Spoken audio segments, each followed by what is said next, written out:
আসসালামু আলাইকুম প্রিয় গ্রামবাসী। আসলে আমরা গত 16-17 বছর বা তারও পূর্ব থেকে অনেক দেখছি যে আমাদের এই কুমিল্লা 5 আসনে মানে বহু এমপি সাহেবরা আসছেন, চেয়ারম্যান হইছে, মেম্বার হইছে অনেকেই। তো তাদের কাছে যেই আশাটা ছিল কুমিল্লা 5 আসনের মানুষের, বিশেষ করে বুড়িচং ব্রাহ্মণপাড়া মানুষের, তারা কখনো সেগুলো পূরণ করতে সামর্থ্য হয় নাই। তাদের চোখে এগুলো কখনো পড়ে নাই। এই যে রোডগুলো ভাঙ্গা, এগুলোতে যে মানুষের মরণ ফাঁদ,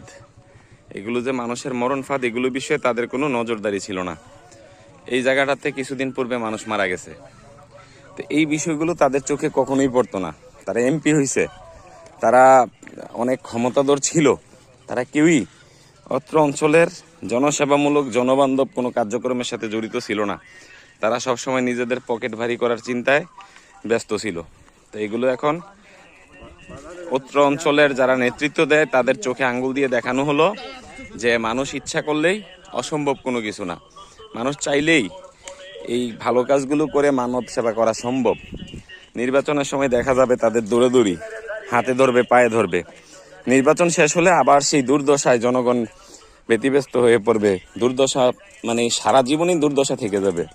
একটাই কারণ, তারা স্বার্থের জন্য মানুষের পায়ে ধরতেও দ্বিধাবোধ করে না, স্বার্থ ফুরালে আবার ভুলে যেতেও দ্বিধাবোধ করে না।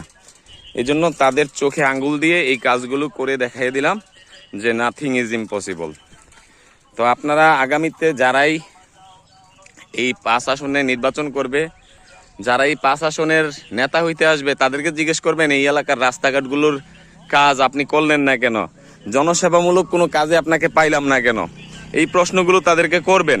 তারা কোথায় ছিল বা বর্তমান সময়েও তারা কোথায় আছে, এগুলো জিজ্ঞেস করবেন দয়া করে।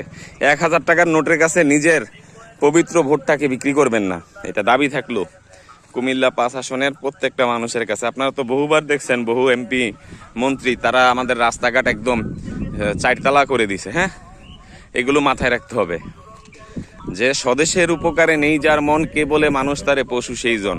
যেই সকল পশুরা ক্ষমতায় থেকেও অত্র জনপদের কোনো কাজ করে নাই, ওই সকল পশুদেরকে নতুন করে আপনারা নির্বাচিত করবেন না। 1000 টাকার নোটের কাছে নিজেদের ইমান বিক্রি করবেন না। সবাই ভালো থাকবেন, সুস্থ থাকবেন, এই প্রত্যাশা নিয়ে আমি সোহেল রানা বিদায় নিচ্ছি। আবারও কোনো বিষয় নিয়ে, আবারও কোনো সামাজিক ভালো কাজ নিয়ে আপনাদের সামনে এসে হাজির হব। আগামীকাল থেকে এই রাস্তাটা ওপেন করে দেওয়া হবে ইনশাল্লাহ। সবাই সুন্দরভাবে নিরাপদে চলাচল করতে পারবেন, বিশেষ করে বুড়িচং ব্রাহ্মণপাড়ার মানুষ। আল্লাহ হাফেজ।